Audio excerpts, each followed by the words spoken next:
Hi, Paulina. I really appreciate your area of advocacy that you picked.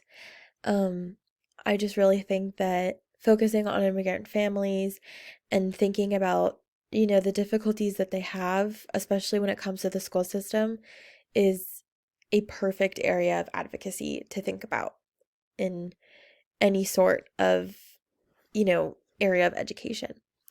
My key facts that I found or observations from your presentation are how I really liked how you touched on, once again, navigating school systems for immigrant families.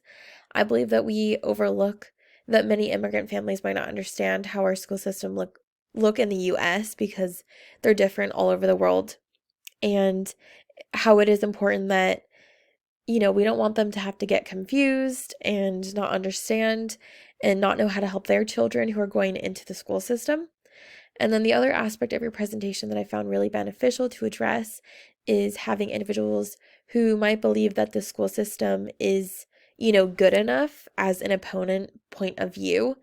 I agree that many people, may not openly say this, but may have this underlying feeling that, oh, the school system's fine, like, immigrant families will just figure it out, whatever, which should not be the case, absolutely. And then my questions for you are, what other actions could you take to help these immigrant families, specifically with language barriers? I think that would be a really cool thing to focus on. And then what actions could you take to help educate teachers in this area of advocacy? So, how can they be advocates for their students who come from immigrant families? And then my resource for you is a TED Talk.